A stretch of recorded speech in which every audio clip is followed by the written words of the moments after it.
This meeting is being recorded.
Comenzamos entonces, ¿sí? Y en la medida que vamos, se van integrando más gente.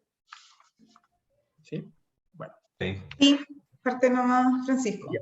Vamos a comenzar entonces. Muy buenas tardes a todos y a todas. Les damos la bienvenida a esta presentación, a este encuentro, en función de la presentación del estudio sobre competencias digitales para la gobernanza y liderazgo educativo, donde está presente acá el investigador responsable Patricio Cabello, y también nos acompañan en esta actividad el señor Alexis Moreira, que es jefe de la División de Desarrollo Educativo de la DEP, y también nos acompaña la dueña de casa, ¿cierto?, nuestra directora de la OI Chile, Margarita Aravena Gaete, a quien aprovecho de saludarla.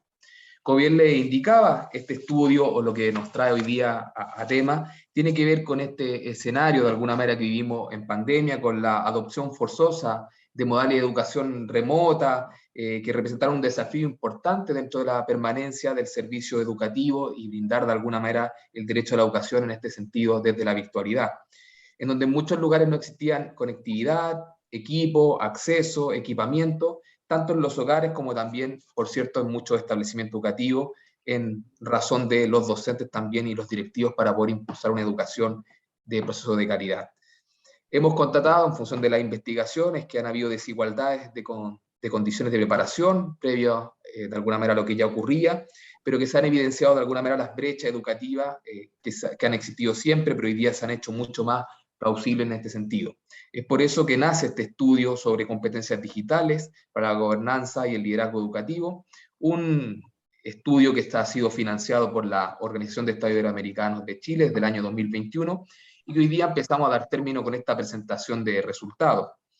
Es por eso que este estudio, que estuvo encargado de Patricio Cabello como investigador responsable, y junto con su equipo, Javier Celis, Gonzalo Donoso, Irena Godoy y Magdalena Claro, todos del Instituto de Estudios Avanzados de la Universidad de Chile, vamos a dar por comienzo esta situación.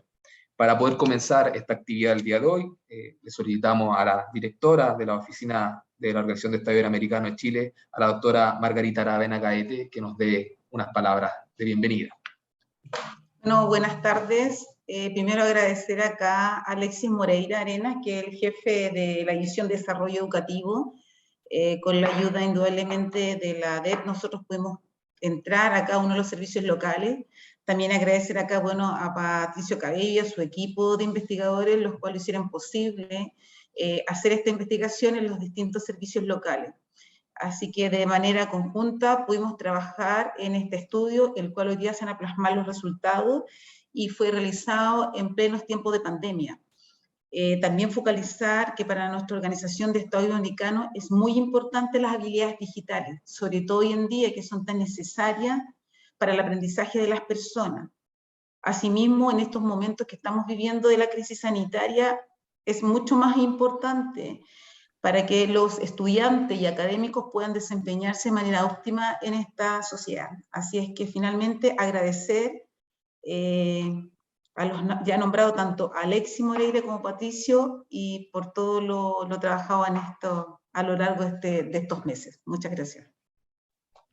Bien, muchas gracias, Margarita, y también es válido las palabras de que él también ha sido posible la ejecución de esta investigación tan importante, y dejo con ustedes a Alexis Moreira Arenas, quien es jefe de la División de Desarrollo Educativo del Departamento de Educación Pública. Alexis, muchas gracias, bienvenido. Muchas gracias, un gusto estar acá.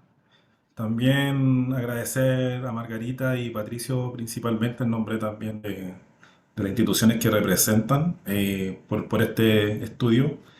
Y contarles que la relevancia del estudio como tal también va en la línea de ciertas líneas de trabajo que estamos tratando de establecer desde ya para este nuevo ciclo de la nueva educación pública, que también se alinea obviamente con un foco que es del actual gobierno, en un programa de transformaciones y que tiene como un contexto central cuando se aborda, ¿cierto?, esta estructura, el trabajo de los servicios locales con los equipos de los establecimientos educacionales.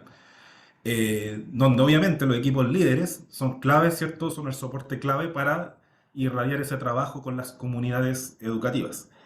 Y ahí solamente quiero señalar que nuestro foco está basado en el desarrollo de capacidades. Y en esa línea, lo que esperamos es que los procesos que se realicen en todos los territorios de los servicios locales finalmente sean sostenibles y logren un mejoramiento educativo en el largo plazo.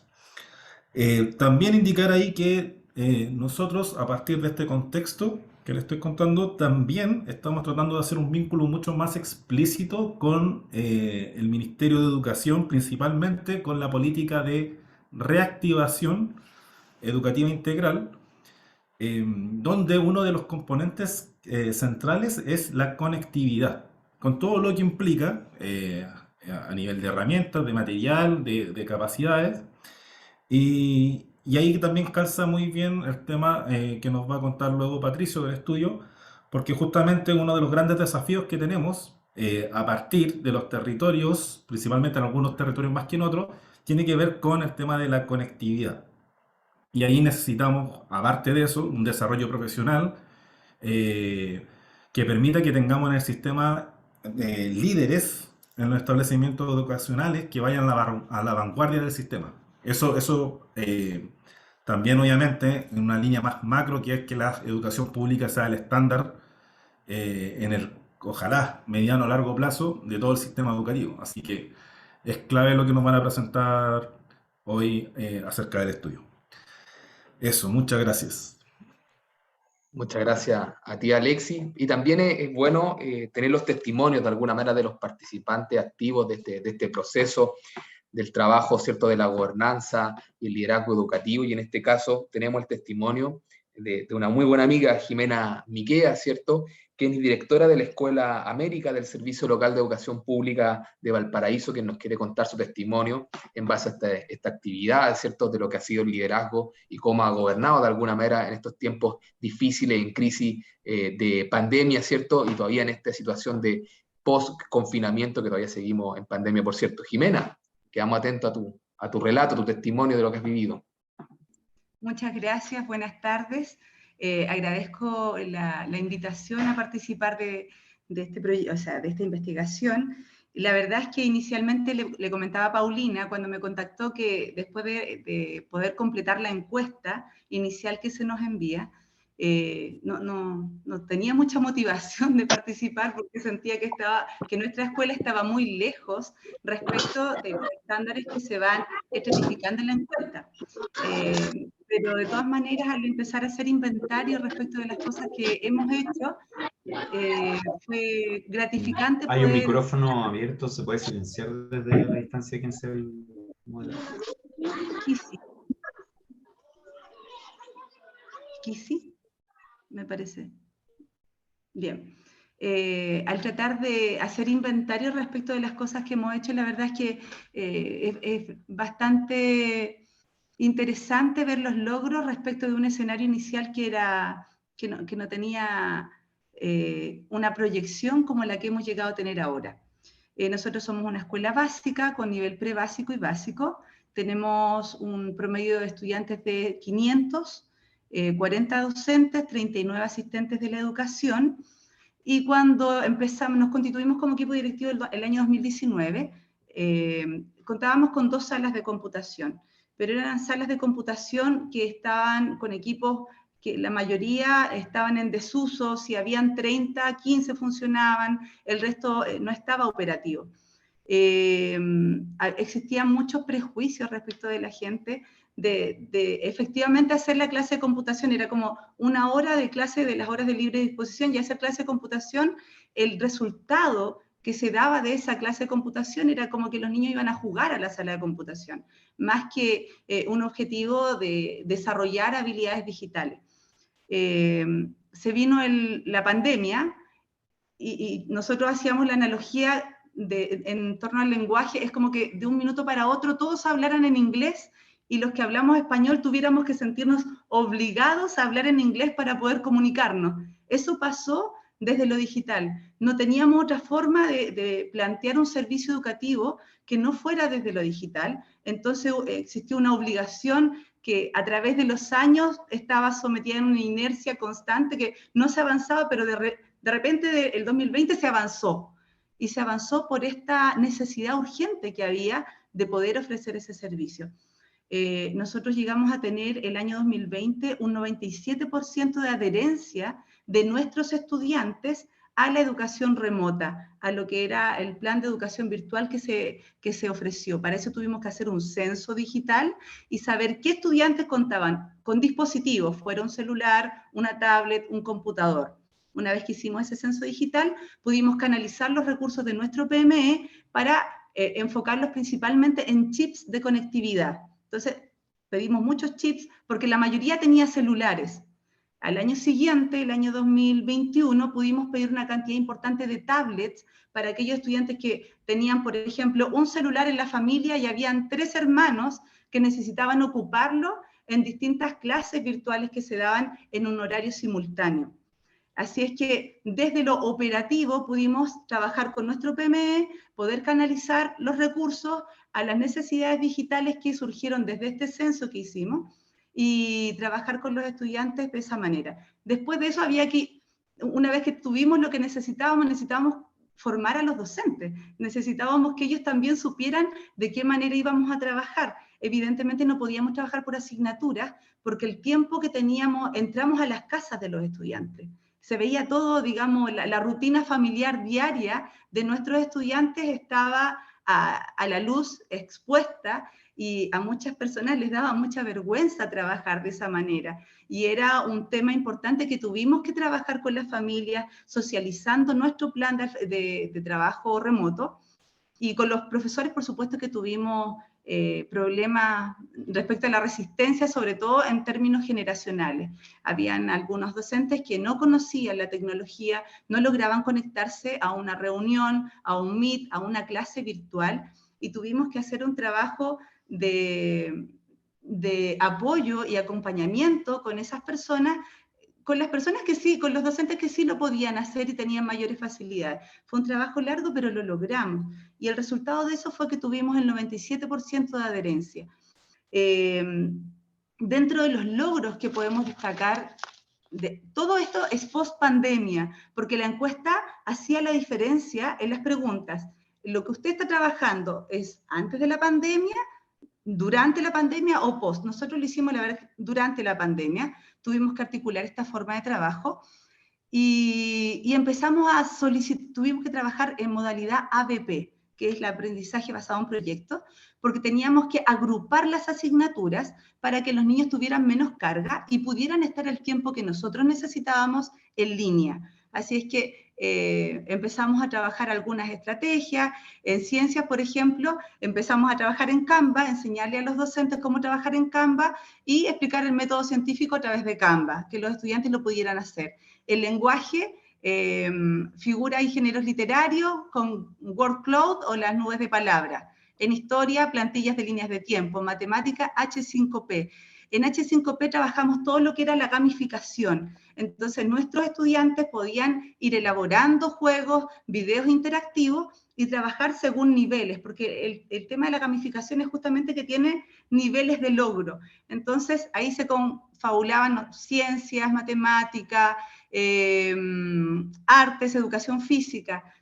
Había un proyecto ABP que era desactivar una bomba bacteriológica. Entonces, para llegar allá tenían que correr tantos tiempos, tantos kilómetros por minuto, tenían que decidir cuántas barritas de chocolate iban a comer nutricionalmente para poder tener lo que necesitaban de kilocalorías, y tenían que lograr llegar, en términos científicos, a poder desactivar esa bomba bacteriológica, que era un trabajo interdisciplinario.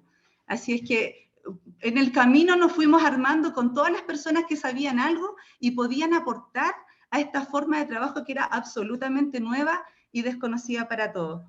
Creamos una revista que se llamaba En la Punta del Cerro, donde podíamos conectarnos, porque en el 2020 estuvimos la mayor parte del tiempo encerrados, no teníamos posibilidades de salir. Entonces la revista nos conectaba, publicábamos esta revista en internet, en nuestra página de Facebook, y teníamos contenidos pedagógicos, recuperación de historias locales, investigaciones, recetas, un módulo que se llama Déjame que te cuente, donde hablábamos cada uno de cosas más personales, y finalmente creamos un canal de YouTube que se llama En Cuarentenados, donde teníamos invitados que podían contarnos su experiencia respecto de temas que nosotros poníamos centrales.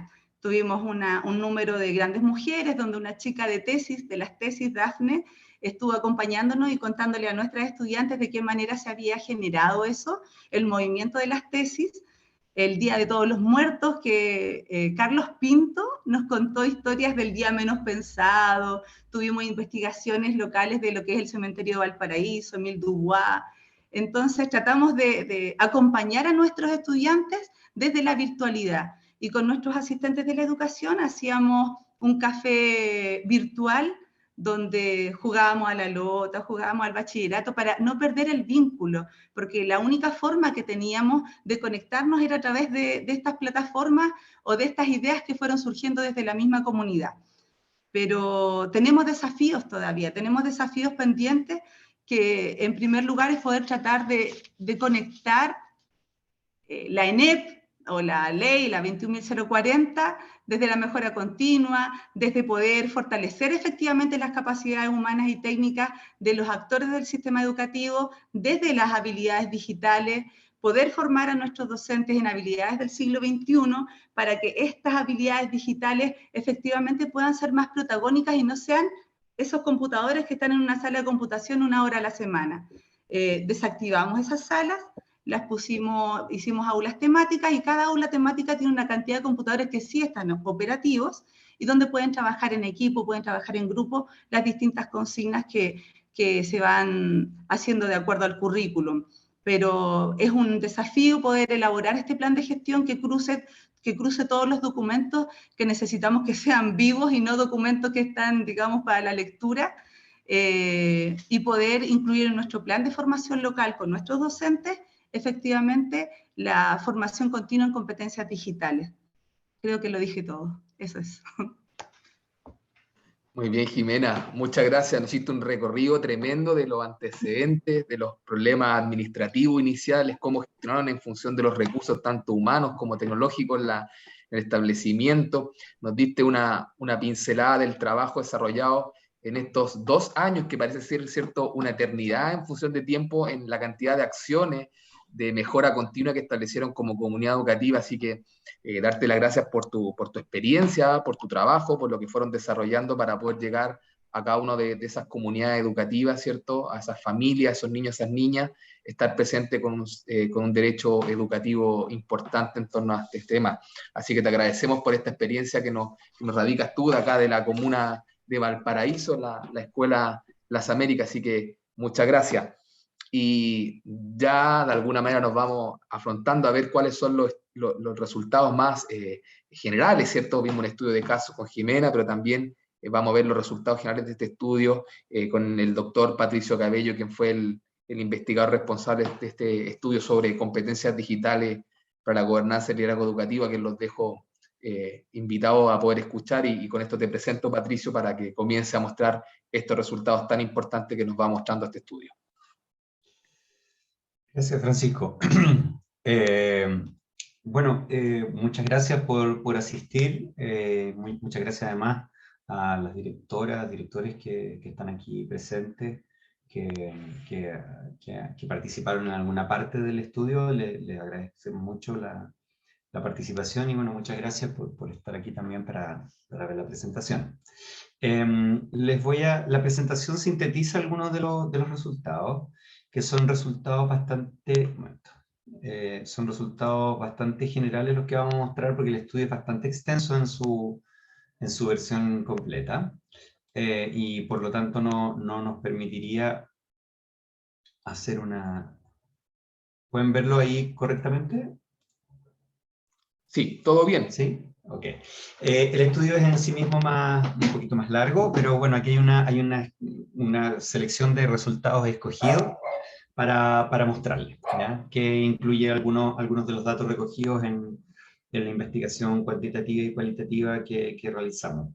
Importante, bueno, ahí está el equipo que lo mencionaban antes, una precisión nomás. Magdalena Claro es una colaboración que ella es del Centro de Estudio Política y Práctica en Educación de la Católica, así que es un puente ahí el que tenemos, con ella también otros proyectos, así que precisando que ella no es de la chica. Bien. El estudio es un estudio con diseño mixto, ya que se llevó a cabo a través de encuesta y entrevista. La encuesta originalmente se pensó para 243 directores y directoras de escuelas y para 55 directores de jardines infantiles de los servicios locales de Huanchagua, Valparaíso, Yanquihue y Atacama. Ya, al final logramos el 84% de los establecimientos, con 204 directores y directoras, y con 46 directoras de jardines infantiles. ¿Ya? Se trata de una encuesta que es autoaplicada, y por lo tanto, como encuesta autoaplicada, se utiliza en este sentido, o sea, en esta ocasión utilizamos una encuesta autoaplicada a través de un servicio digital, una plataforma de encuesta que se llama SurveyMonkey, que es una plataforma de pago, donde nosotros montamos la encuesta y la implementamos, ¿no? El procedimiento para poder implementar la encuesta fue una comunicación desde la Dirección de Educación Pública, que se comunica con los servicios locales, y ahí se comunica y se envía el cuestionario desde los SLEP, desde los servicios locales hacia director y directora, ¿ya? Y ahí teníamos un reporte diario desde los servicios locales de cómo iba haciendo la evolución, para hacer ahí el seguimiento de cómo íbamos obteniendo los resultados, y fue un trabajo de campo bastante exitoso y bastante fluido a pesar de las dificultades que hay de las distancias y de que eran muchos actores también. Era algo lo que teníamos como un pequeño riesgo, que éramos como una cadena de actores que finalmente funcionó súper bien, ¿ya? Que a veces puede fallar un poco precisamente porque demanda mucho tiempo también el poder hacer el seguimiento de un trabajo de campo. Así que estamos muy contentos con cómo se dio ese trabajo de campo. Bueno, esto fue entre septiembre y octubre del 2021. Nosotros ahí hicimos el levantamiento de datos de la encuesta, y cuando ya estábamos cerrando ese proceso, ya al final, o sea, una vez terminada la encuesta, pero sobre la marcha, digamos, apenas cerrada la encuesta, hicimos un análisis preliminar y vimos algunas cosas interesantes que poder sondear de manera cualitativa. Entonces hicimos 2 entrevistas con directores y directores de escuela y 2 de jardines infantiles. Es interesante que originalmente los jardines infantiles no estaban incluidos en el estudio, y lo incluimos a petición precisamente del servicio local de Yanquihue en ese momento, que plantearon que era interesante poder incluir lo que pasaba con los jardines infantiles, que nosotros originalmente no los habíamos proyectado como parte de la muestra, y que obtuvimos resultados bien interesantes. Y ahí tuvimos que hacer una adaptación también para la encuesta, que originalmente estaba hecha para colegios, y tuvimos que achicar un poco la encuesta para poder utilizarla también en los jardines infantiles, seleccionando algunas preguntas clave. Bueno, ahí hicimos en la parte cualitativa, hicimos el contacto directo con los directores y directoras a través de teléfono o mail, las dos cosas, y ahí teníamos una persona que estaba encargada de hacer toda esa insistencia para poder hacer las entrevistas finalmente, que se hicieron todas por videoconferencia, ya las hicimos por Zoom o Meet. en ese momento, distintas personas del equipo.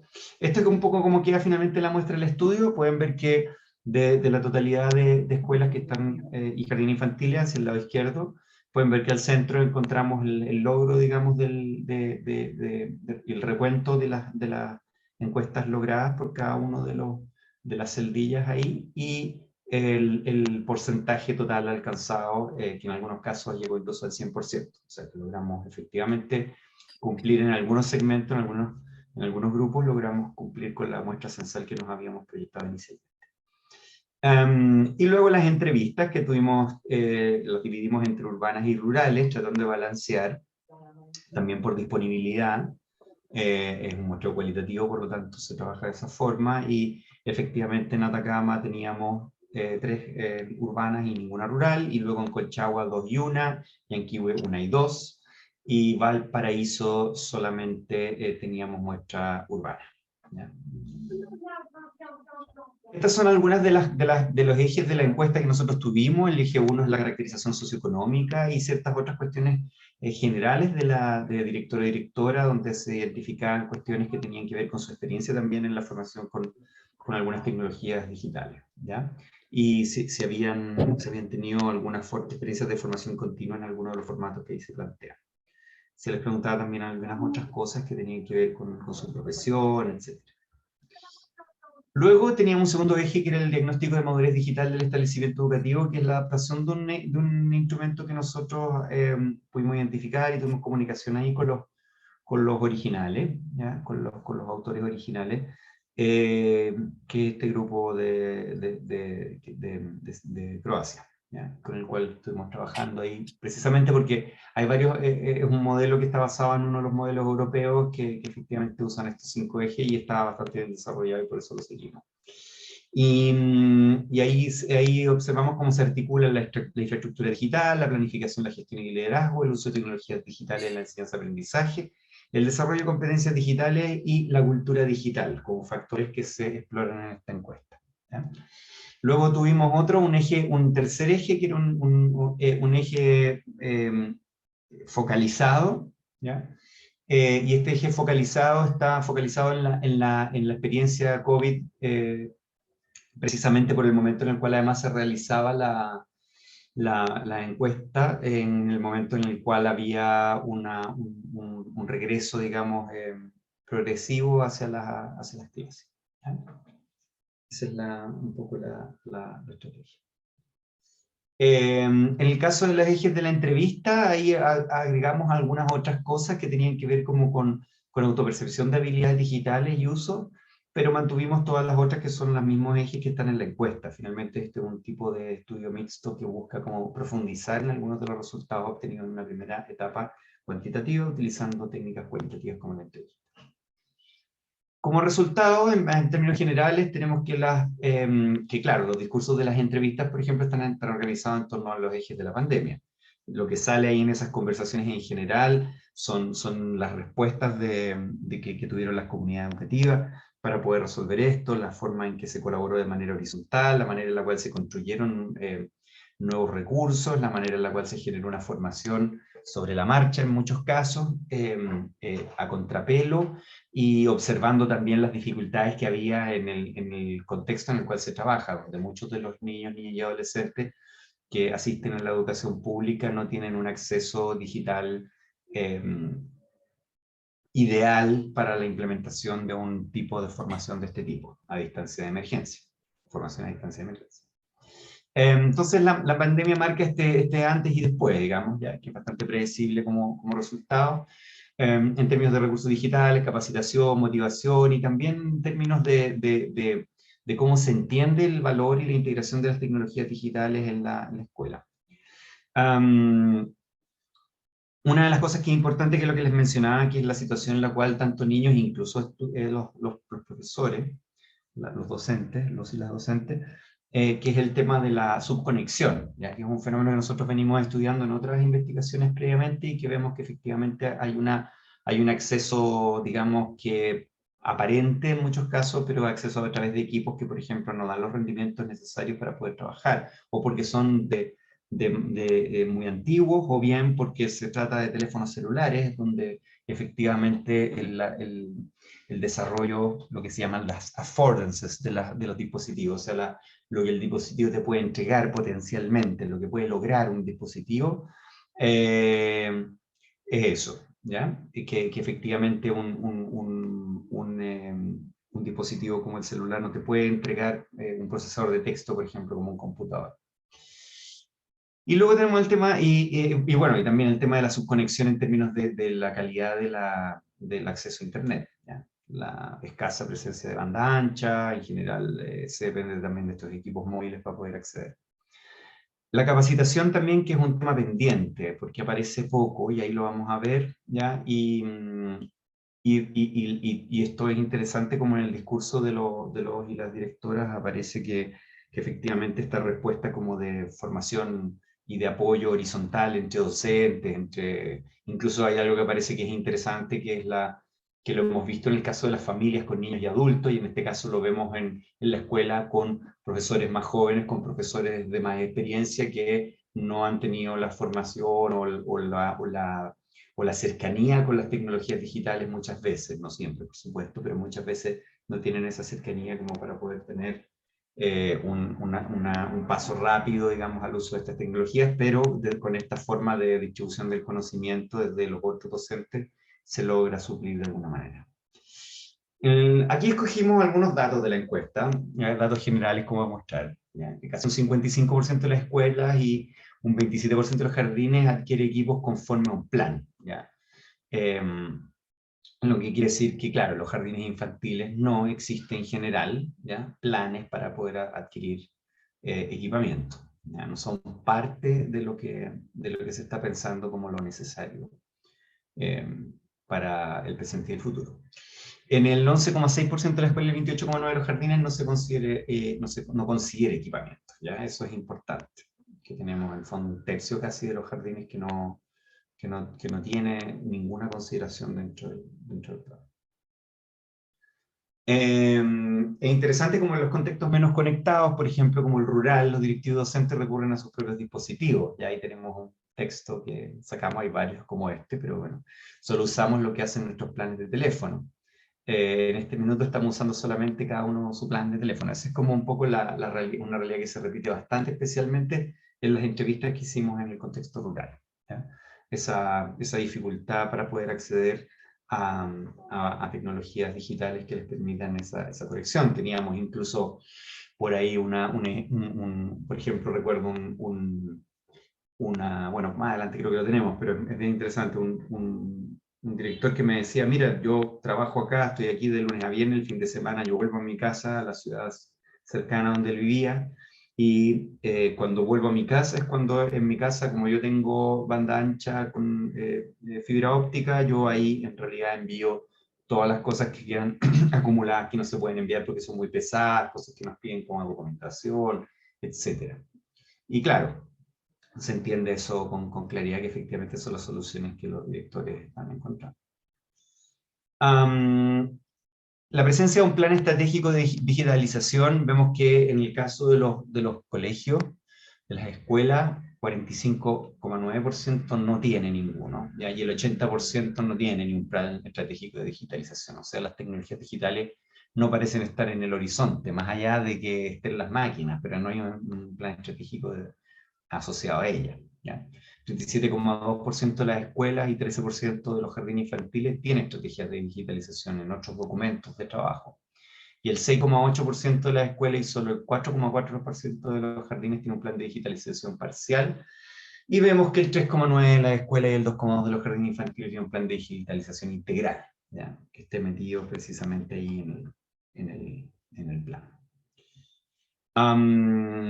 Ahora es interesante porque lo que ocurre ahí es precisamente que los y las directoras organizan respuesta a la necesidad de integrar estas tecnologías porque, de nuevo, el anti después de la pandemia impulsa, obliga y tironea este cambio. ¿Ya? Y esa es la manera en la cual ellos empiezan incluso a generar bastantes movidas un trabajo intenso para poder incluso apoyar el equipamiento de los estudiantes, ¿ya? Y eso es importante también. Y también el tema de poder construir materiales y recursos que puedan ser compartidos por los distintos docentes de la escuela. Se genera ahí un trabajo colaborativo que no estaba tan presente antes de la pandemia, por lo menos en el discurso que comentan los directores y directoras. ¿Ya? Y esta digitalización forzada es interesante porque genera un antes y un después, ¿ya? De hecho, estamos en un momento ahora en el que en diversas investigaciones nos estamos preguntando, bueno, ¿y ahora qué? Ahora que después de la pandemia, ¿qué es lo que queda? ¿Qué es lo que se desecha? ¿Qué cosas volveremos a hacer igual que antes? ¿Qué cosas ya no podemos volver atrás? Ya no podemos volver a hacerla como antes. Aquí tenemos unos discursos interesantes. Dice, yo creo que lo que abrió la puerta normalmente a todo este tema tecnológico es la pandemia. Hay que considerar que nosotros cuando partimos el año pasado no conocíamos el Zoom. No habíamos trabajado con Zoom. Había Zoom, pero no lo habíamos trabajado. Así que cuando partimos por ahí por marzo, nos fuimos a la casa todos y tuvimos que hacerlo obligadamente. Ya no había ninguna posibilidad. Y otro fragmento dice, porque ese estándar está asociado a los requerimientos ministeriales propiamente tal, pero también tiene un estándar, por ejemplo, el diseño del material. Yo en eso también soy bien, digamos, proactivo. Entonces le genero al profe una carpeta con todo, la infografía, los logos, los banners, imágenes para esto, y eso es compartido. Entonces los profes diseñan todo su material en base a esas plantillas, y saben que siempre se puede hacer algo distinto, pero no menos que. Ese es el piso, el estándar. De ahí hacia arriba usted haga lo que quiera. Entonces todo el recurso que el profe haga tiene que tener hipervínculos, tiene que tener el código QR, tiene que tener una serie de cosas. Entonces eso ya quedó, dice el director, ¿ya? Eso de los recursos que quedan instalados, ¿no? Que se generan prácticas digitales tanto en los docentes, pero también se instalan en la relación con los estudiantes y también con sus familias.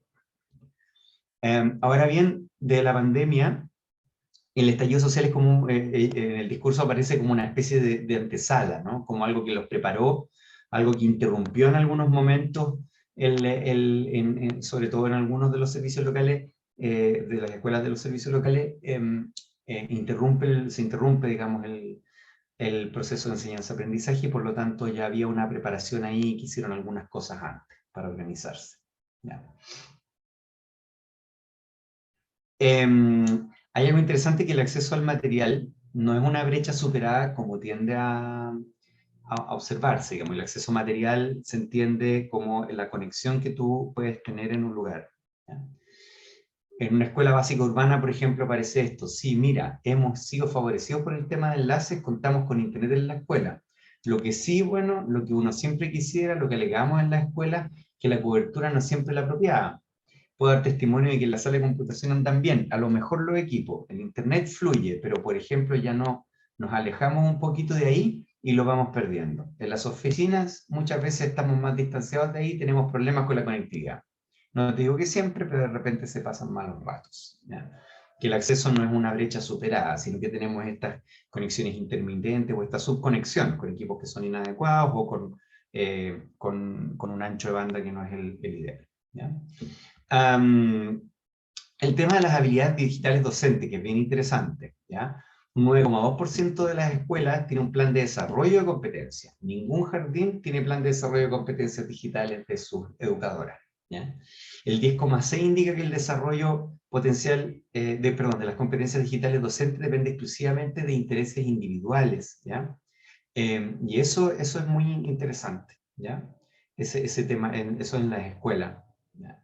El tema de que no, como que no tuviera que ver mucho con lo que pasa en la escuela, sino que es más bien algo que es una iniciativa individual, ¿ya? Y aparece aquí también el tema del incentivo, ¿no? Hay incentivar, pero no puede entregar un incentivo, sino que decir de lo importante que es y de alguna manera promover el uso, pero no necesariamente con acciones que puedan estar también asociadas. Luego el tema de la participación de docentes en las capacitaciones. Podemos ver en el caso de los jardines infantiles, esto es bastante extremo, 84% indica que prácticamente ninguno o una minoría, ¿sí?, ha participado en algún tipo de capacitación, ¿ya? Y podemos ver que esto ocurre en un 40% en las escuelas, que no deja de ser algo bastante importante, ¿ya? Frente a un 43% que dice que practica la mayoría o prácticamente todos.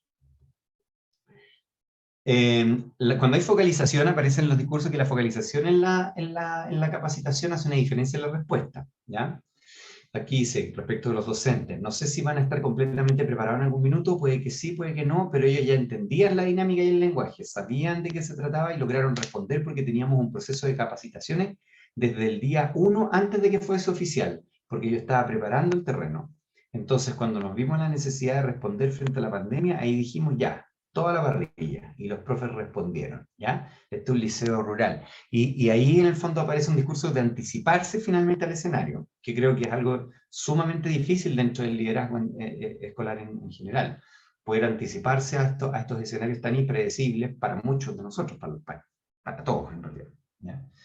Los primeros meses no sabíamos qué iba a pasar con el mundo, básicamente. Y me está tratando de tocar. El uso de recursos digitales en línea por parte de los docentes es interesante porque aquí le preguntamos cuántos docentes ocupan los recursos digitales. Y aquí es interesante el 70%, digamos, dice que la mayoría o prácticamente todo en la escuela y un 36% en los jardines. Ahora, es bien interesante porque cuando comparamos un poco esto, más adelante después van a ver algo que es interesante, porque aquí tenemos cuántos estudiantes usan tecnologías digitales para aprender. Y aquí tenemos que un 38% nos indica que casi ninguno, ¿ya? O una minoría, y que un 38% la mayoría o prácticamente todos. Y en el caso del jardín infantil es más claro todavía, donde aparece precisamente un dato más extremo, digamos, el 84% no, ¿ya? Ahí tenemos un pequeño discursito que metimos ahí, que era interesante tenerlo aquí, que eran las TICs no están consideradas en la educación de jóvenes y adultos, por lo tanto nosotros empezamos a crear una especie de piloto para poder implementarlo desde la básica y con la enseñanza media. Y así lo hicimos, de 2 profesores encargados del área y encargados de la computación. Entonces ahí hay una anticipación también, ¿no? Es interesante este contraste. Se fijan que, por ejemplo, si volvemos atrás, vemos que la mayoría, prácticamente todos en la escuela, el 70% de los profesores usan los recursos digitales en línea. Sin embargo, cuando vemos si los estudiantes usan tecnologías digitales para aprender, vemos que es mucho más baja la proporción identificada por los y las directoras. Los docentes concentran principalmente en la producción de recursos instruccionales, ¿ya? Y las presentaciones con diapositivas es lo más típico, lo más mencionado en las entrevistas por lo menos, ¿ya? Y eso es interesante porque en términos como de la bibliografía que hay al respecto, se indica que ese es un nivel muy bajo, muy básico de integración, ¿ya? Y poquitos avances ha habido en la creación de material pedagógico, ¿ya? Que eso significa generar otro tipo de herramientas que no necesariamente son las herramientas tradicionales, que puede ser el mismo PowerPoint finalmente, ¿ya? Pero el tema es cómo se utiliza finalmente en una clase y el nivel de interactividad con el cual se puede trabajar con los estudiantes. Estamos pensando en recursos sencillos como el Mentimeter, por ejemplo, u otro tipo de encuestas con las cuales nosotros podemos trabajar, o, por ejemplo, el trabajo colaborativo que se puede hacer en línea, generando incluso grupos de manera aleatoria en el Zoom, y hay una serie de otras cosas que puede ser un trabajo interesante y utilizar tecnologías digitales como recursos de ahorro. Así que es eso. Esto es interesante, ven que aquí también se ve un dato parecido que comparamos del uso de las plataformas compartidas en línea. Estamos pensando en el Moodle y en otras herramientas en el Classroom, por ejemplo, que pueda ser compartida una plataforma, y vemos que desde los directores finalmente se ve con mayor presencia, digamos, el uso en el caso de los profesores y no tanto en los estudiantes. ¿Esta es una pregunta que se hizo solo en las escuelas, no se hizo en los jardines infantiles? Luego pasamos a la validación del índice de madurez digital, que no los voy a aburrir con los detalles estadísticos, pero lo bueno es que sí, que efectivamente logramos construir un instrumento que tiene las condiciones estadísticas para poder hacer los análisis que ustedes van a ver, ¿ya? Entonces, esto yo, digamos, lo que hicimos utilizando el instrumento fue comparar los servicios locales, y las escuelas de distintos servicios locales tenían características distintas. ¿Se acuerdan de estos 5 indicadores de planificación, de uso de tecnología, de desarrollo de competencias, de cultura digital e infraestructura digital? Y vimos que efectivamente había una pequeña diferencia entre el de Valparaíso y el resto, ¿ya? Que presentaba una pequeña diferencia con los demás, ya que está marcado ahí, pues está marcado ahí con gris para marcar que cultura digital era el tema, ¿ya?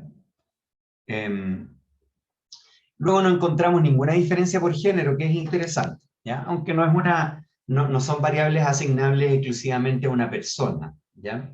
Pero es interesante solo para mencionarles que existe toda una línea relacionada con las tecnologías digitales y género, y se ha visto que algunos estudios clásicos mostraban brechas importantes de género entre hombres y mujeres, con una mayor presencia y cercanía de las tecnologías digitales en el mundo masculino, y lo que vemos efectivamente es que esa brecha se va cerrando y cerrando con el tiempo, que es bien interesante, sobre todo cuando hay otros factores que están controlados, ¿ya? En este sentido, tenemos directores y directoras que son todos profesionales con formaciones equivalentes, y esas personas efectivamente ahí no están mostrando diferencias de género, y eso es algo interesante. Otra variable es el tema de los estudios digamos, adicionales al pregrado, le llamamos, de continuidad de estudio, porque ahí teníamos una gran categoría donde metimos diplomados, magíster, en fin, incluso había por ahí un director que había empezado un doctorado. Hay varios niveles de formación distintos, otros que una cantidad enorme de cursos, en fin, es muy variado, así que todo eso lo pusimos como una formación de estudios adicionales al pregrado, así lo pusimos más que de postítulo o de posgrado, porque en fin, se juntaban muchas otras cosas, ¿ya? Pero ahí no había ninguna diferencia, ¿ya? No había ninguna diferencia tan relevante, la verdad. Una matriz de correlaciones que no es tan importante, pero aquí sí podemos encontrar unas cuestiones que son importantes para mostrarles, que es como uno de los hallazgos principales del estudio, que efectivamente el índice de madurez digital muestra diferencias cuando se compara entre las escuelas urbanas y las rurales, ¿ya? Y ahí es donde hemos ido encontrando que también los discursos que aparecían en las entrevistas parecían ser como los más atractivos, más interesantes de poder encontrar cosas puntuales ahí. Y aquí encontramos que, por ejemplo, la dimensión de planificación, gestión y de liderazgo, los establecimientos urbanos tenían puntajes más altos, significativamente más altos. También encontramos puntajes más altos de los urbanos por sobre los rurales en el caso del factor de cultura digital, ¿ya?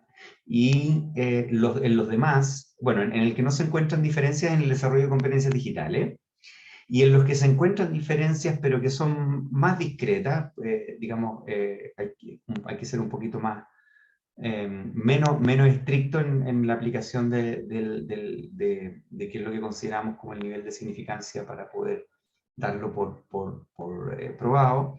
Y tenemos que el uso de tecnologías digitales en enseñanza y aprendizaje también muestra una tendencia, así como también en infraestructura digital se observa esa tendencia de el urbano por sobre el rural, con puntajes más altos. Como final, pues, como discusión a partir de los resultados, bueno, aparece la importancia de potenciar la integración estratégica, de que las tecnologías digitales estén en plan y programas en distintos niveles, que estén en los planes y que tenga efectivamente una proyección hacia el futuro, ¿ya? Que se generen metas y que se pueda trabajar no solo en una cuestión que tiene que ver con el acceso material, sino que con el desarrollo de competencias digitales.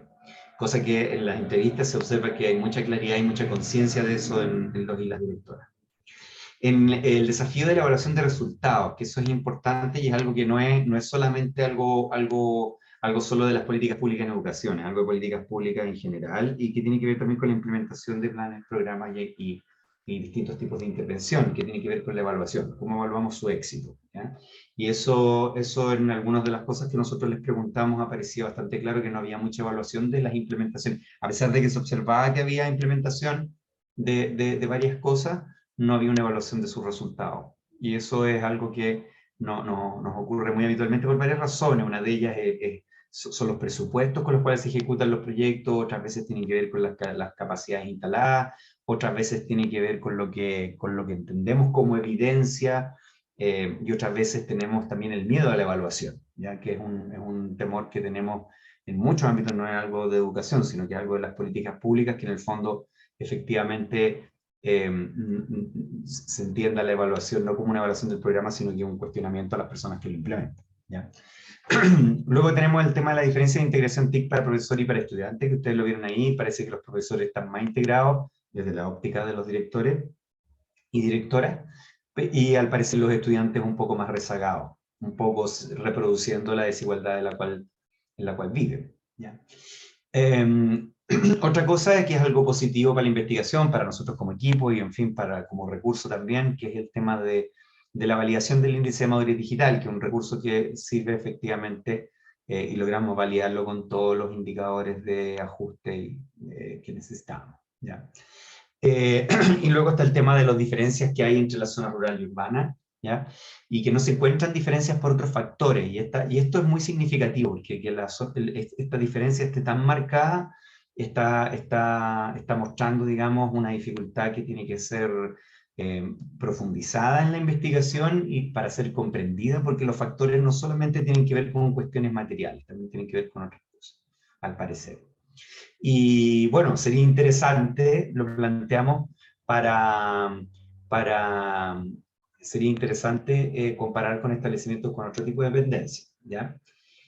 Y algo que ahí le puse fundamental y me acabo de dar cuenta que de nuevo me equivoqué, el otro día, la otra vez cuando les mostré los resultados ahí a nuestros interesados originales,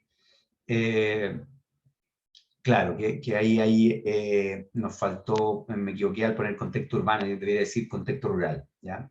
Y que esa es una de las cuestiones fundamentales, poder hacer una mayor exploración de lo que ocurre en el contexto rural. Y de hecho hemos conversado y discutido y entiendo que tenemos bastante avanzado para poder realizar un nuevo paso, ¿ya? De investigación donde profundizar y poner un foco en la realidad rural del acceso e implementación de tecnologías digitales en educación desde la perspectiva del liderazgo. Eso es. Muchísimas gracias. Muchísimas gracias a ti, Patricio, por la presentación y por los hallazgos que compartes con nosotros, que sin lugar a dudas nos hacen estar o tenerla al pendiente al momento de la toma de decisiones, no tan solo al interior de las comunidades educativas, sino que también quienes vamos gestionando las políticas públicas y tratando de intervenir en aquellas en torno a la mejora del derecho a la educación. En tal sentido, abrimos la palabra, pues si alguien de ustedes quiere realizar alguna consulta, alguna acotación respecto a lo que ha presentado el investigador principal de este estudio.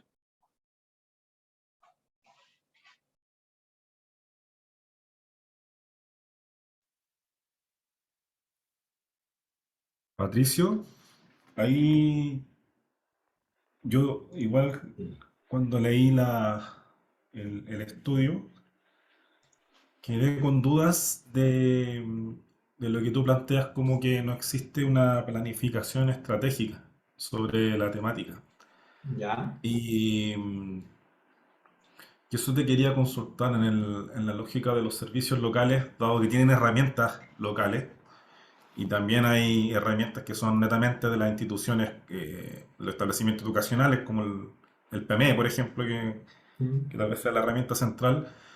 ¿Cómo tú visualizas esa planificación estratégica? Porque, claro, en ocasiones parece que como tal eh, no debiese existir un plan, dado, y esto lo digo también como en la lógica de lo que a veces te levantan las mismas instituciones educativas, que pasa algo y aparece un plan. Entonces esta lógica de que hay muchos planes en el establecimiento también está ahí muy latente. Entonces, ahí mi duda es cómo tú visualizas esa planificación estratégica. ¿A qué te refieres con cómo yo visualizo? ¿Cómo visualizas que se debiesen incorporar en una planificación estratégica estos componentes de la tecnología, por ejemplo, para los líderes, los profesores, Perfecto. Bueno, en el contexto primero, de servicio local?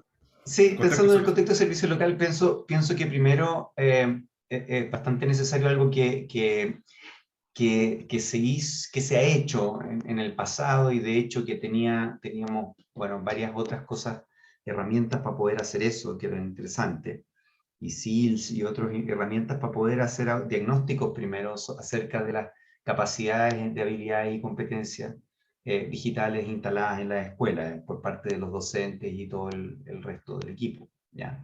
Eso por una parte, y luego proyectar eso viendo cuáles son las brechas de formación para la implementación.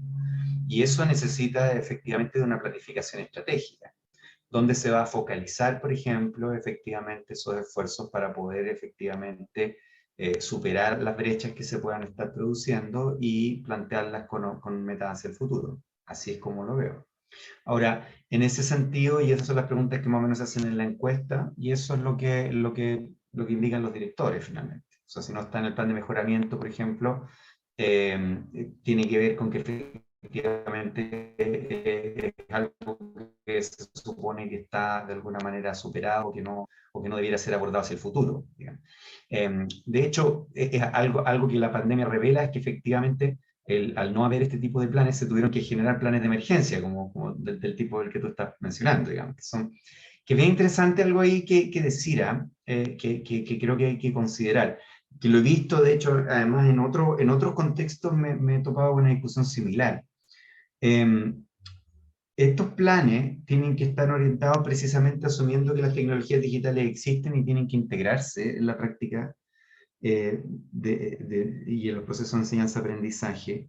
Y lo que encontramos es que lo que se ha instalado actualmente, o lo que se instaló, perdón, como planes, ¿ya?, en la pandemia, son planes para una cosa distinta que lo que estamos viviendo ahora, ¿ya? En la educación a distancia de emergencia es un fenómeno bien particular y bien específico, que había sido investigado muy poco antes de que llegara la pandemia, y había sido investigado, por ejemplo, en el contexto de desastres naturales, los huracanes, por ejemplo, en estas zonas en las cuales hay muchos huracanes en Estados Unidos, por ejemplo, donde se cerraron escuelas, etcétera, por los daños, etcétera, algunos terremotos, pero en general no había mucho conocimiento acumulado respecto de qué hacer. Y lo que viene finalmente son una especie de improvisaciones sobre la marcha que van mejorando por ensayo y error hasta que se genera algo parecido a un plan. Que el 2021 en ese sentido es muy distinto del 2020 también, ¿ya? Pero el tema es cómo se proyectan las escuelas ahora. O sea, cómo nos proyectamos ahora hacia adelante. Cómo proyectamos la escuela ahora de que, por ejemplo, se generaron canales de comunicación con las familias que no estaban instalados de esa manera antes de la pandemia, por ejemplo. ¿Qué hacemos con el WhatsApp del curso, por ejemplo? ¿Qué hacemos, por ejemplo, con el uso de recursos digitales como el Classroom, Canvas, con el Moodle o con cualquier otro tipo de herramienta digital que estuvimos usando, por ejemplo? ¿Cómo queda integrado? Eso futuro tiene que estar pensado, ¿ya? Y tiene que estar planificado, se tiene que generar metas y se tiene que evaluar, ¿ya? Entonces, eso es como la perspectiva de nosotros desde donde lo miramos, ¿ya? Eso. Estaba levantada una mano de Emilio. Sí. Emilio, adelante, te escuchamos. Sí, buenas tardes. Buenas tardes. A todos y a todas. Patricio, primero me disculpo contigo por haber entrado un poquito más tarde a tu presentación, pero parece que entré en la parte más sabrosa de la presentación. Oye, mira, una reflexión y junto con ello a lo mejor puede que sea coincidente con lo que habéis reflexionado al final del estudio. Yo me iba haciendo estas preguntas según los datos que tú ibas mostrando en relación a lo que es la formación inicial docente. Y la pregunta que me hacía era si se presentan estos datos en los actuales profesores y profesoras que están en ejercicio profesional, yo preguntaba, ¿estaremos formando a los nuevos profesores en competencias digitales? Y me hacía otra pregunta. Los que estamos en el desafío de formar a los nuevos profesores del futuro, ¿estaremos nosotros preparados para formar a esos futuros profesores en competencias digitales?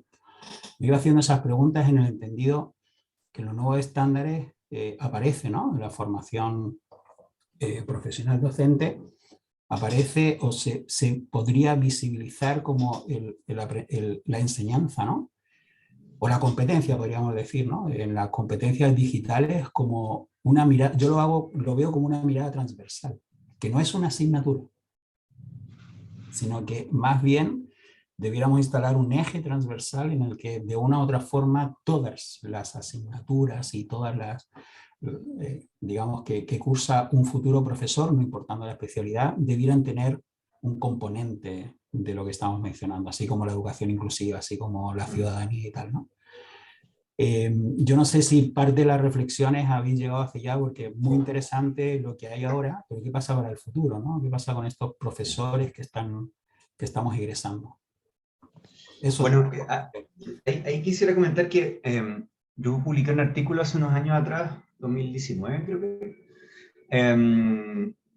antes de la pandemia, donde hicimos un análisis, o 2020 creo, hicimos un análisis de las mallas de estudio, ¿sí? De los planes de estudio de las carreras de pedagogía en Chile, y hicimos, que eran más de 200, entonces no analizamos los programas de cada uno de los ramos, tomamos las mallas, hicimos el análisis de las asignaturas con sus nombres, ¿ya? Y de los perfiles de egreso, ¿ya? Que es este párrafo o par de párrafos que sintetiza cuáles son las principales competencias, el sello que tiene en su formación el egresado de esa carrera en esa universidad específica. Y nosotros ahí hicimos un análisis de contenido donde logramos codificar la presencia de cierto tipo de asignaturas, que eran asignaturas del área de las tecnologías digitales, ¿ya? Pero es interesante que además las distinguíamos entre ellas, entre algunas que eran de formación más bien general, otras que eran de formación específica, por ejemplo, las personas que estudian matemáticas, cuando tienen, que trabajan en matemáticas, tienen algunos software que son para eso, etc. Pero distinguíamos aparte los ramos que eran relacionados con, o los contenidos en los perfiles que eran relacionados con la integración de las tecnologías digitales en las prácticas docentes, que era otra cosa. Y nos encontramos que, claro, el supuesto es el siguiente, que no es un supuesto unívoco, pero ojo que las carreras de pedagogía tienen que estar todas acreditadas, ¿ya? Pasan todas por esos procesos, por lo tanto, todas tienen que desarrollar un perfil de egreso que sea público. Por lo tanto, todas tenían. Entonces, y el perfil de egreso tiene que estar alineado con las competencias que se desarrollan en la asignatura, tanto transversalmente como en cada una de ellas, digamos, como asignatura completa. Entonces, lo interesante era que el 35% de las carreras, de los programas que nosotros encontramos, el 35% no tenía ni una sola asignatura ni una mención en el perfil de egreso. Nada. O sea, ninguna de las dos cosas. Básicamente, puede que hayan existido, pero básicamente para la presentación de esa carrera no existen las tecnologías digitales. Y ese es un tema sumamente interesante, porque ahora precisamente muchas de las carreras se están preguntando cómo integral.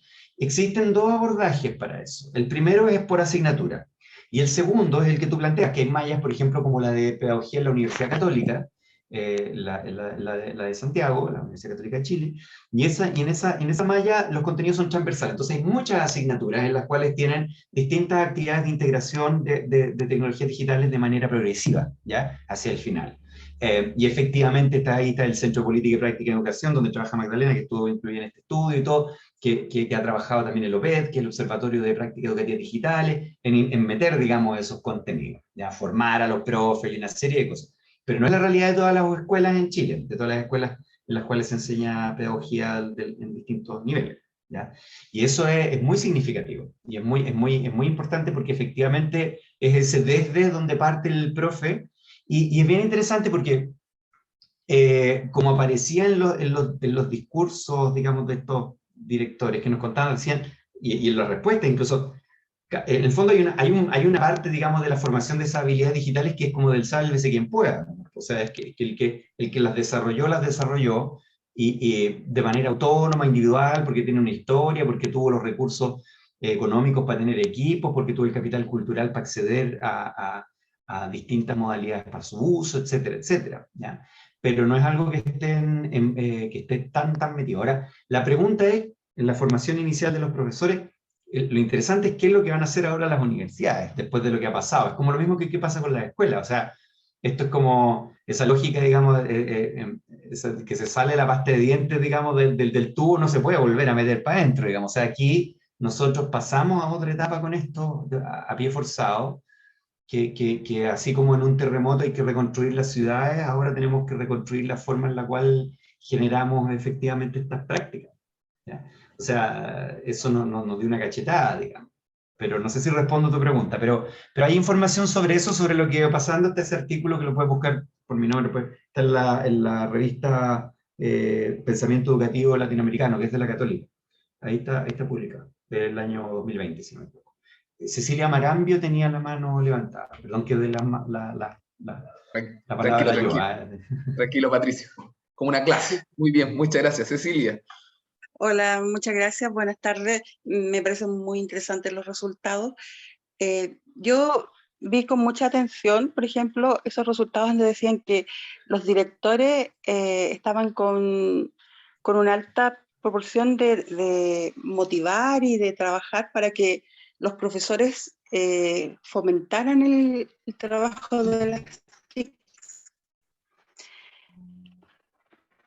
Esto, ¿por qué me interesó? Bueno, yo soy directora y creo que motivar a los docentes, pero también en la información que nos entregaste decía que esa motivación partía fundamentalmente por los docentes. Y bueno, la pregunta que hizo Emilio tenía que ver con la formación inicial docente, y yo creo que de eso nos estamos haciendo cargo de una u otra forma, ¿ya? Y creo que tal vez nuestras estudiantes de formación inicial, por lo menos en educación parvularia donde yo trabajo, están adquiriendo esas herramientas y de alguna forma las están ejecutando. Pero a mí me hace ruido los docentes que ya están trabajando. Y si esas competencias no las han desarrollado, ¿cómo haríamos que las desarrollaran? Porque ya están en el ejercicio. Sí. Y el trabajo se está ejecutando, los estudiantes tienen que desarrollarse y no pueden esperar. Entonces, ¿cómo hacemos para que estos docentes que ya están en el aula y que no son tan mayores, No, sí, porque y no están mayores y que de alguna forma tienen resistencia? Entonces, ¿cómo hacemos? Porque por mucho que un líder, ya sea jefe técnico, ya sea director, quiera que ocupemos esta herramienta, ¿cómo lo hacemos para motivarlos, para hacerles ver que sí es una herramienta que tiene sentido y que generalmente provoca aprendizaje? ¿Ya? Bueno, yo estoy terminando un máster en didáctica de las matemáticas y me han enseñado a usar todas estas herramientas que las estoy aplicando en un colegio, pero hay una resistencia del docente y a mí me preocupa eso. O sea, y una mirada así, no sé, desde la política pública, ¿cómo hacemos para que el docente que ya está en ejercicio desarrolle estas habilidades, se motive? Esa es mi pregunta. Pucha, es con la pregunta del millón esa. ¿Cómo lo hacemos? Porque es grande. Pero a ver, yo creo que a ver, yo creo que la motivación, y a eso iba un poquito el resultado, creo que la motivación, y de hecho, que haya alguien como directores o directoras que motiven, que promuevan, que en el fondo que ejerzan ese tipo de liderazgo, digamos, que invita, digamos, a meterse en cosas nuevas. Eso es muy importante, ¿ya? Es sumamente importante. Sin embargo, cuando arrojamos toda la solución o el mayor peso de la solución a cuestiones como la motivación, es complejo. Es complejo porque nos estamos saltando los déficits estructurales que hay. Por ejemplo, lo que veíamos con los profesores, con los directores de escuelas rurales. Una cuestión, pero una limitación que tiene que ver con cuestiones que son estructurales, que tienen que ver con la definición de lo que es una escuela rural y el contexto en el que se trabaja, ¿ya? Pero también hay otras que tienen que ver, que tienen mucho que ver con lo que tú mencionas, que tienen que ver con la resistencia, que muchas veces esa resistencia es muy interesante cuando uno las define como que son irracionales, pero uno cuando habla con los profesores, muchas de las resistencias a veces son tremendamente racionales. Tienen que ver, por ejemplo, con cuántas horas dispongo entonces para poder formarme, para poder hacer esto. O cuántas horas dispongo para poder planificar utilizando estas herramientas que no utilizaba antes y que necesito pilotearlas. O de cuánto apoyo dispongo para poder tener un acompañamiento en ese proceso, ¿ya? Y eso, entonces, hay una serie de factores ahí que por ejemplo, algo que nos ha pasado también, que en otros estudios, no en este, porque este es un estudio con directores, pero me ha pasado, por ejemplo, con estudios, en escuelas que son escuelas de muy alta vulnerabilidad social, ¿ya? Hablando con profesores de lenguaje respecto de sus experiencias en pandemia, ¿ya? Tenemos un artículo en camino con eso, que son en el fondo colegios que están muy deprivados de muchas cosas, digamos. Están en una situación compleja social, digamos, de mucha violencia. Y algunos de los profes decían, bueno, están las cosas, pero no tenemos las condiciones finalmente laborales para hacerlo, por ejemplo. O no tenemos el apoyo, digamos, se están priorizando otras cosas. O a veces los profes nos dicen que tienen el tema de, digamos, como la especie de amenaza de tener que pasar todos los contenidos, ¿no? Y que cualquier desvío es una especie como de desafío a cumplir con todos los contenidos curriculares que se tienen que ver. Entonces, los profesores ahí nos plantean, nos dicen, bueno, ¿y cuál de las dos cosas elijo, no? Yo creo que hay que generar una formación integral. Creo que hay una práctica que es muy importante para el desarrollo de esas habilidades. Y ese tipo de práctica es la práctica de colaboración, ¿ya? Cuando uno introduce colaboración en la escuela, tanto a nivel de los estudiantes, o sea, trabajo colaborativo en sala, como trabajo colaborativo entre los docentes, se pueden generar cuestiones con un impacto mucho más fuerte, ¿ya? Porque efectivamente se puede lograr que algo quede instalado. Ahí hay una dificultad para poder dejar capacidades instaladas. Que otra de las cosas que pasa en las escuelas, que hay algunas escuelas que tienen una alta rotación de profesores, por ejemplo. Entonces, queda instalada la capacidad y después los profesores van. Hay una serie de cuestiones que son estructurales al sistema, que son difíciles de decidir, digamos, por dónde empezamos. La motivación creo que es fundamental. Creo que la conciencia de los y las directoras de que esto es fundamental en su gestión es fundamental, ¿ya? Eso yo estoy totalmente de acuerdo con eso. Pero también es fundamental el tener acceso a material adecuado. También es fundamental el generar espacios de colaboración para la formación de habilidades digitales en un marco más amplio, además, ¿ya? Pensándolo no solamente como que vamos a aprender a usar un software, por ejemplo, ¿ya? Sino que vamos a utilizar las habilidades digitales para crear, para comunicarnos, para coordinarnos, para generar cosas nuevas, para resolver problemas, ¿ya? La resolución colaborativa de problemas como todo un tema, que es un tema en el que venimos trabajando nosotros hace rato. Entonces ahí hay un campo enorme, pero así como resolverlo con una decisión no podría. Pero muchas gracias, Cecilia, porque es importante esa pregunta, porque ¿qué hacemos? Muy bien, muchas gracias, Patricio. Carlos, te damos espacio para que hagas la consulta o el comentario. Hola, Patricio. Hola, te felicito por los datos, por la investigación, etc. Yo Muchas soy hombre de informática de los antiguos, ¿ah? Yo proyecto enlace, ¿ah? Bien. Me tocó formarme en esos años, y según estos estudios, créeme que a 30 años no hemos avanzado mucho en relación a las mismas situaciones que vivían los profesores cuando tenían que usar un computador 386, MS-DOS, Sí. WordStar y todo eso. Entonces, alcancé a escuchar ahí en alguna diapositiva que algún director hablaba de enlaces. Me imagino que era el proyecto enlace y lo vinculaba a las velocidades, etc. ¿Hay algo más que ellos dijeron dentro de este estudio relacionado con esta política de Estado que en algún momento entró así como en un estado de Estatus quo en la década del 2000 más o menos, porque tuvimos partida con el software en la plaza en la década del 90, en el 2000 como que empezamos a desarrollar matrices nomás, pero con la pandemia tuvimos que reactivar todo y nos encontramos pagando un incendio tremendo y nos dimos cuenta que en realidad, ¿qué tanto sabían los profesores? No tanto. Sí. ¿Ah? No sé, Patricio. Bueno, ¿qué es lo que pasa con enlace? Enlace en términos formales, bueno, Alexis puede contarnos también desde el ministerio un poco como eso, pero enlace queda dentro de las responsabilidades y tareas del Centro de Innovación. Y efectivamente tenemos un cambio ahí de política probablemente ahora, porque efectivamente hubo una política un poquito congelada ahí, ¿ya?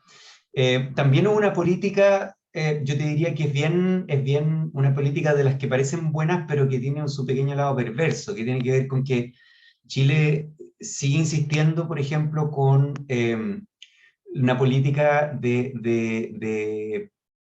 de proveer acceso a través de la propiedad, ¿ya? O sea, de proyectos de un computador por niño, ¿ya? Que son computadores que se entregan en séptimo básico a través de la JUNAEF. Ha pasado por varias etapas eso, se ha llamado de distintas maneras, elijo mi PC, me conecto para aprender, que son políticas focalizadas, ¿ya? En la educación pública, porque va hacia la educación municipal, servicios locales y la subvencionada. Y claro, genera un equipamiento en la familia que es directo, es mandar al niño con un computador a la casa. Cosa que no es tan mala, ¿ya? No tiene nada de malo, digamos, eso es una... pero ojo, poder encontrar precisamente cuál es la práctica y el objetivo pedagógico de eso es bien difícil. Se genera una serie de materiales, etcétera, pero es un computador que muchas veces se va a la casa y nunca más vuelve a la escuela. Es un computador que puede ser vendido, es un computador que puede ser utilizado por toda la familia, que es muy bueno eso, ¿ya? Que toda la familia tenga un computador, sin embargo, el que esté asociado a una práctica digital que tenga un objetivo pedagógico en niños, eso es una incógnita. Y se han hecho varias evaluaciones de esos proyectos, de esos programas que efectivamente nos han llevado a pensar, ok, como forma de equipar a las familias está muy buena, ¿ya?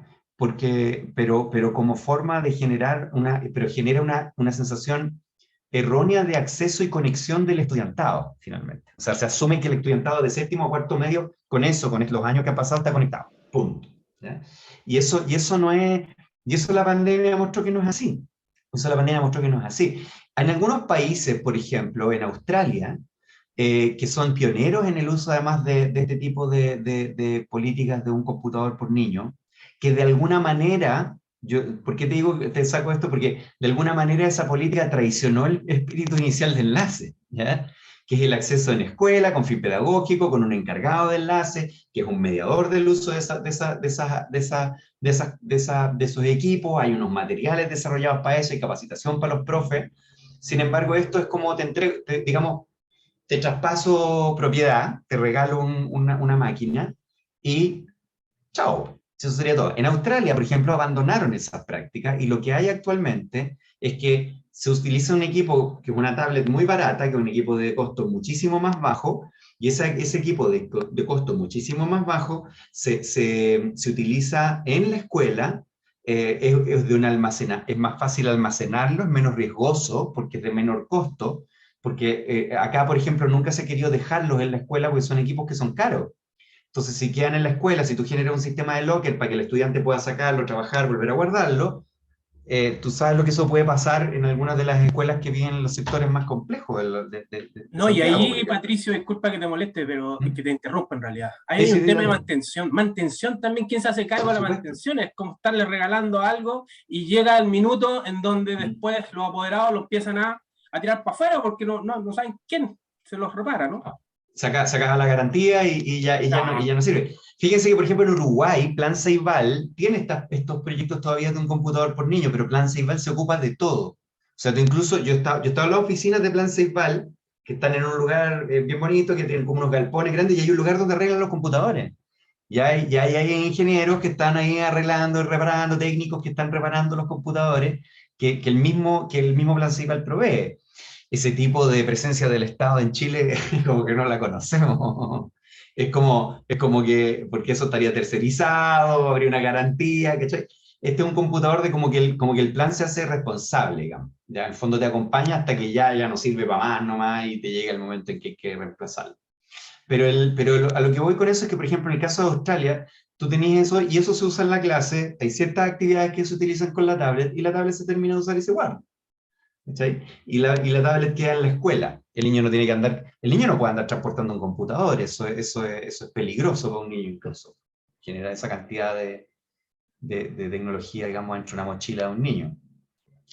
Pero esto es un tema que lo que va a pasar ahí con esto. ¿Eh? Yo soy bien optimista, y de hecho estamos trabajando en un proyecto de Centro de Innovación ahora, que es para precisamente hacer un estudio sobre uso de prácticas y usos y desarrollo de habilidades digitales en niños, niñas y adolescentes en escuela. Y vamos a encuestar también a los directores. Ahí. sobre esas No, cosas. está clarito el diagnóstico, si lo que nos faltan son las estrategias, por eso es que también me llamaba la atención cuando hablaban del plan estratégico de digitalización.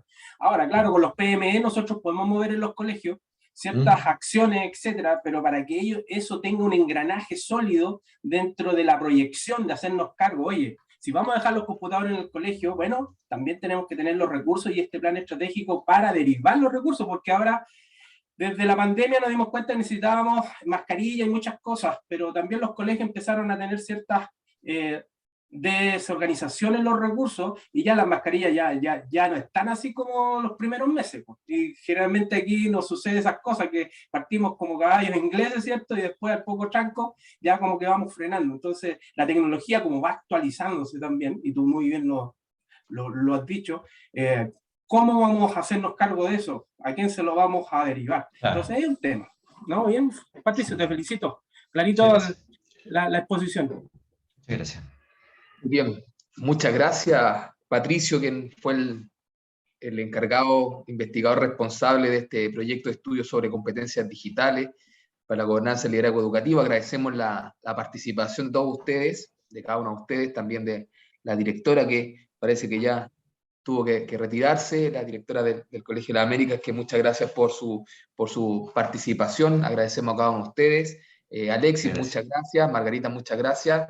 Y pronto le estaremos comentando novedades en función de la publicación de este estudio, que sin lugar a dudas nos deja muchas reflexiones, muchos desafíos también y muchas proyecciones para poder trabajar en torno al desarrollo de las competencias digitales para el liderazgo educativo. Muchas gracias, Patricio. Muchas gracias. Muchas gracias, Alexis, y a todos los asistentes a este evento. Hasta luego. Gracias por la invitación. Chao, chao. Muchas gracias, nos estamos viendo. Luego. Chao, gracias. Adiós. Adiós.